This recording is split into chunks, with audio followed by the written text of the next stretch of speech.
know it's in this vicinity somewhere, and I know they're here because I came here and we buried them. Gerald Joines of Jacksonville holds a special connection to Memorial Cemetery on the city's north side. This is a historical place here. This is hallowed ground. Owning a barber shop across the street allows him to walk on over and visit his grandparents. My grandmother passed first, and then my grandfather was buried next to her. They raised me. I looked up to them. He often laughs because his cemetery visits are becoming more frequent with age. I've been attending a lot of funerals because I'm 62 years old, but But he is old enough to know one reason why this cemetery became his grandparents' final resting place. you know, I was brought up in the time, segregation, so I've seen it. I've seen the racism. Memorial Cemetery is one of the cemeteries in Jacksonville that at one time was exclusively for African Americans. They didn't want to live with you when you're alive, and they didn't want to be in eternity with you. Adonica Toller is a historian and assistant museum director at the Ritz Theater and Museum in downtown Jacksonville.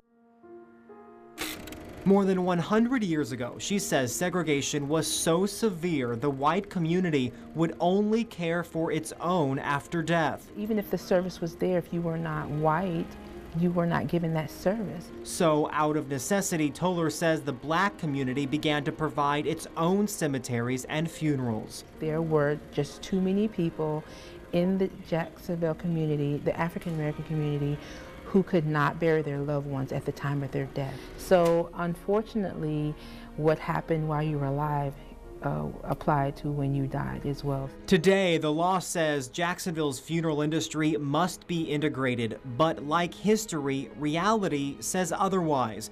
Right now, a fairly clear-cut racial divide remains even after we pass away. We have a national book that just about all the funeral directors use, and it specifies in that book the list of those funeral homes that are actually black. When Reginald McKinney was first starting out in the funeral industry, he saw the effects of racial segregation firsthand. In the funeral home that I interned in, the caseload there was 100% black. McKinney now has 15 years of experience as a funeral director, and he runs his own funeral home on West Beaver Street. But using his own two hands, he can still count the number of white people he has served in the past year. Out of that 75, I would say maybe 8 were actually white families. But many in the industry do not see this as a bad thing anymore. There aren't things about all of our American culture that we need to all sort of integrate. I think that's the beauty of our country, that we can be different together. Dr. Jeffrey Ann Wilder is an expert on diversity and race issues at the University of North Florida. She says segregation after death might have been born out of hate and intolerance, but it endures because of tradition. I think when someone is going through, or a family's going through such a terrible process, they're going to look to people that they already know and trust, as opposed to someone who might be outside of the community or outside of their, traditional cultural patterns. 9 times out of 10, if grandmother went to that funeral home, if grandfather went to that funeral home, then mainly that funeral home serviced the rest of the family. We don't see the negativity in that because that's just the way it has always been. And that's just the way Gerald Joines sees it staying, at least for now.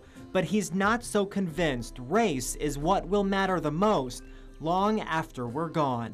When the angel of death calls on you, he ain't calling for no race. It's just at your time. In Jacksonville, Jacob Long, First Coast News, NBC 12, ABC 25.